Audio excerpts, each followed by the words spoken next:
俄罗斯麻烦大了，图160工程师举家叛逃，寻求美国庇护。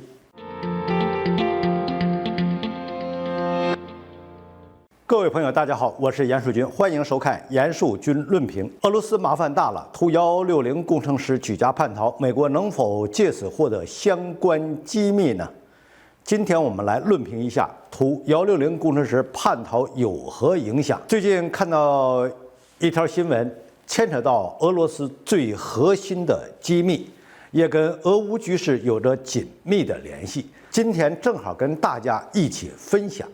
这个新闻来源于美国媒体，一份非机密海关和边境保护报告显示，一名自称曾在图波列夫飞机制造厂工作过、参与制造了图160轰炸机的男子，带着家人，在去年12月底驾车抵达美国西部边境，请求美国提供政治庇护。按照这名男子的说法，只要美国政府为他和他的家庭提供保护，他将为美国提供俄罗斯的军事机密。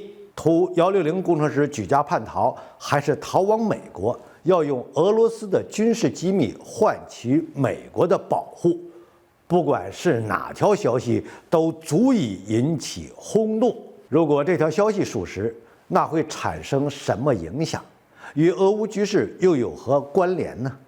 首先，我们可以肯定，图160作为俄罗斯最先进的战略轰炸机，有关它的情报必然是俄罗斯最为核心的机密。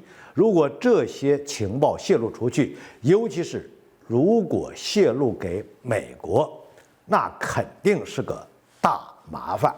而且按照这位叛逃者的说法，他在图波列夫飞机制造厂工作的时间是2018至2021年。在这期间，俄罗斯正好在对图160进行现代化升级，改造后的机型就是图160M。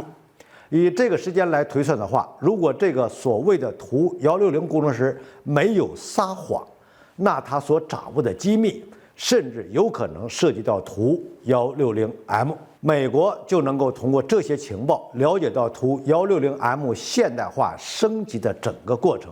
比如说，美国现阶段对图160M比较关心的一点就是，它能不能搭载俄罗斯的高超音速导弹。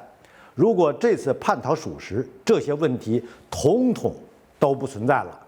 俄罗斯的这款王牌武器对美国的威胁也会降低很多，但是对俄罗斯来说，影响还不止如此。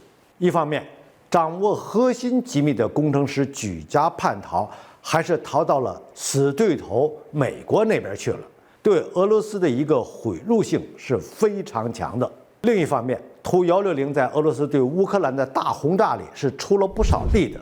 前几天就看到俄罗斯军方发布消息，俄罗斯6架图160对乌克兰西部城市利沃夫执行轰炸任务，摧毁了当地的电力和交通设施。但一旦美国得到了图160情报，可能会针对性地对乌克兰提供支持，阻拦俄军轰炸任务。但是话又说回来，以上这些都是考虑到的最坏的情况，但现实对俄罗斯来说不一定会这么糟糕。比方说，所谓工程师举家叛逃有没有可能是假的？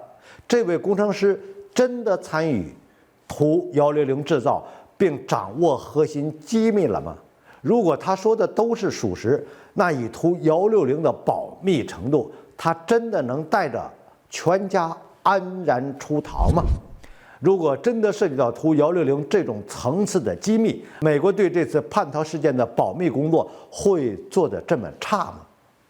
不说别的，能让媒体从一份非保密报告里挖出来，就足以见得美国政府对这件事情的不上心。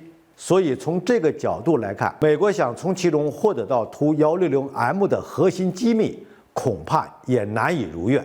不排除是一件性质普通的叛逃事件，美国的故意释放烟雾弹来回辱俄罗斯。好，本期的话题就论评到这里，我们下期见。